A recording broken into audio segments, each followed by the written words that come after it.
But I think on her travels, something we don't hear about in the news headlines are the relationships that she makes with people who live at the base of these amazing mountains. Well, Brigitte is inviting you to come on a trek with her, and it's not just to have an extraordinary experience, but it's also to meet the people behind some of these successful climbs. Brigitte Muir is launching Beyond the Smile, and she's joining us from our Horsham studios. Good morning, Brigitte. Good morning, Jonathan. Describe the kind of people that you do work with that we don't necessarily see in, as I say, the news headlines. Those people are amazing. They always have a smile on their face and they laugh all the time, and no work is ever too much for them. I was very curious when I started working, trekking and guiding climbing expeditions and also trekking trips to Nepal and Tibet. And I was wondering, what's beyond that smile? And that's how it all started. I went and made a documentary, I've been working on a documentary, I should say, since 2007, staying in a small village called Lura, which is in the heart of the Sulu, the lower area of the Everest region, and just spending time with the people in the village and seeing how things really happen when the Sherpas who work on trips are at home. So in some ways the personal rather than the professional lifestyle. Indeed, yes, and it has been a total revelation. I feel like I've been growing so much through that sharing, and everyone has been getting something out of it. As I said, I first started by the idea of making a documentary Beyond the Smile, but it soon turned into something completely different.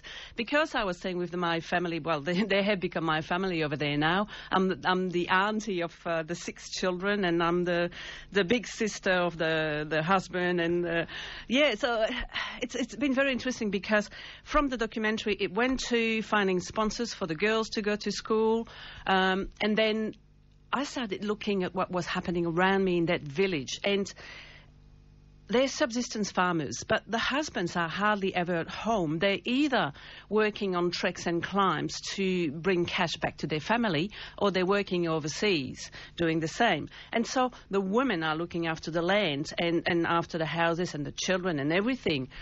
And those women, they are so busy scratching a living from the land that they have no time for education. None of them could read or write in their own language, Nepali. And I started thinking, that's not a good recipe. That the children are going to school and being educated. The husbands are spending time in a Western influence environment, and they are the women being left behind. Ouch. And indeed, in some ways then what we're seeing is a kind of, we haven't realised it, but we were creating a disadvantaged part of our community, of our social group. That's right. So what was the solution? Well, the solution was to talk to them. I talked with my friend Lakpa Tamang, the one that I started filming, and he told me, my wife is not interested. She doesn't even want to learn how to sign her name. And then I talked to someone who was working for a local NGO, and he said, no. She's interested, but she's scared. What you do is you ask all the women in the village if they want to learn to read and write. And that's what we did. I went back with someone from the NGO, Nima Pakrin Tamang, and we had a meeting with the women of the village and said, okay, guys, women, do you want to learn to read and write? And they said, yes, we would love to. Thank you very much. So from then it was just a question of getting the money for the programs, and that happened through my website. I got in touch with people who had been on trips with me before and started raising money to implement that literacy program in the village. And so this is what the trip Beyond the Smile is all about, raising funds, but also is it a chance for people to actually learn the story you're telling me right now firsthand? It's about so many different things, Jonathan. It's about me sharing 30 years of experience in the mountains, whether it's, teaching people how to put a pack on or how to walk without losing energy. It's about altitude. It's about personal growth, because you learn so much when you actually take the challenge of being in a different environment and pushing yourself, although it's not extreme, let me tell you that. It's a very user-friendly trek. And also it's about contributing to the growth of the women over there, helping them empower themselves through education. Once they can read and write, they can actually make informed decisions. And I was told a couple of weeks ago now that there had been a landslide in the village, and that's something that I've been really worried about, because it's surrounded by forests, but the forests, because of the growth in the area, are being cut down. And so there is a need to replace the trees there.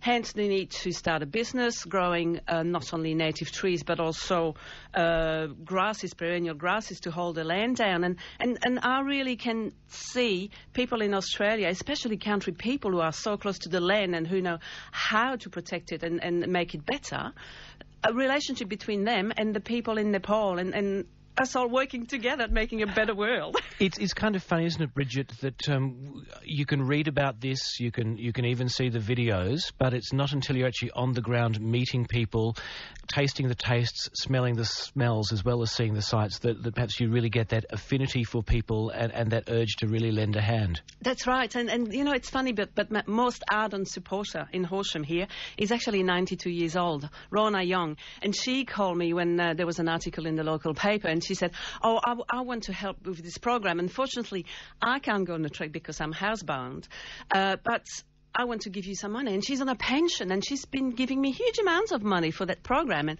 we've become really good friends. And last time I saw her, I went and cooked lunch for her. She told me something which I thought was really, really on the spot, and that was, you can give without love. As in, you know, oh yeah, I can make a donation and feel better about the whole situation and then forget about it. But you cannot love without giving. Oh. And I thought, thank you, Rhoda. It's just what I needed to hear. You can write that down and reflect on that every time you're feeling a bit low, can't you? I know. And in fact, I started writing a blog on my website, which is adventureplus.com.au, just sharing experiences about all the good things that happen in the world, because in the news you almost always hear about bad things, you know, and it's so depressing. But there are so many people doing good work out there, from here in our Wimmera to everywhere in the world. It's just extraordinary. And so what I'm offering people is a chance to be part of that movement of being agents of change for the better. And seeing that change and, as you say, seeing the stories behind the smiles perhaps change a little bit too. Of course, and also we're going to an area which is just so stunningly beautiful, and we'll be immersed in the culture. This is not going to be a trek to Everest Base Camp where you're sharing the trail with 20,000 people.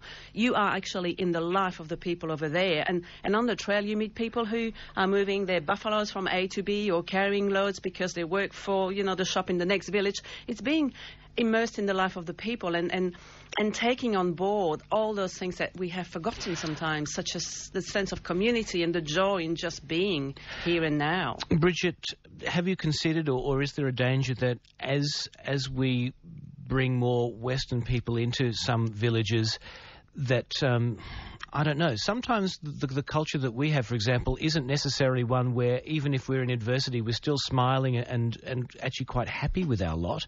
Are you able to in some ways empower without spoiling?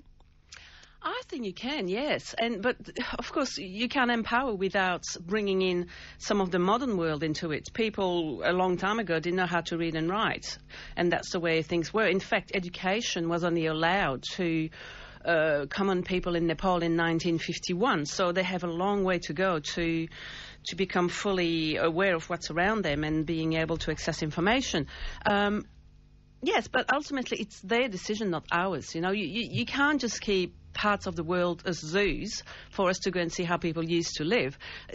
Change is happening, and change has always happened. It's just a question of being aware of what is there and just being personally responsible. Very true. I've got a big thing about integrity and personal responsibility. It's always someone else's fault, you know. Oh, they. But, well, no, it's not. You make your own decisions in life. You have a choice, so accept that and be happy with it. Good one indeed. And talking of that sort of becoming part of the world, I read somewhere that within 5 years just about every human being on the planet will have a mobile phone. Well, there you go. And that's something that is really quite funny. When you're walking in those remote areas in Nepal, you have porters with big loads. So they're the equivalent of trucks on the road here. And they've got the radio on, of course, like a good truckie does. And they've got a mobile phone. They might not have anything else in the world, but they have a mobile phone so they can stay in touch with their family when they're on the road. Let's create the opportunities for everybody in those communities, not just the men, not just the children, but also for the women as well. That's right. Women are such a big part of the community. It's really important to actually empower them. Well, I'm closing my eyes and trying to imagine it, and I can't. I think you're just going to have to do it to actually see. So Beyond the Smile, a trek with Brigitte Muir. Exactly when should people be penciling that into their diaries to be part of it? Well, the trek starts on the 8th of October in Kathmandu. We'll be going to World Heritage listed places and then flying to the Sulu area and seeing Everest, and, you know, it's really the full trek thing, plus all the other components we talked about. But booking must happen now for the trip to happen. And to me, it's so important to keep the fundraising happening, because otherwise those women will have all that information and know where to go, because we won't be able to get onto the next stage, which is garden kitchens and actually putting their knowledge into practice. All right. Well, if people want to contact us here, we know how to get in touch with you, Brigitte, but you mentioned a blog on a webpage. What's that? Sorry. That's right. I've got a blog on my website, which is adventureplus.com.au. Okay, adventure and then PLUS. Yeah, in one word. .com.au. That's right. Adventureplus.com.au, and there will be adventure, but gee, there'll be some good meeting some people that will become friends too. Absolutely. Brigitte, come along. Come along. And come along, bring you up and your kid. See how it all goes. Look, it sounds like a chance of a lifetime. Brigitte, thank you so much for telling us about it. Thank you for giving me a chance to do so.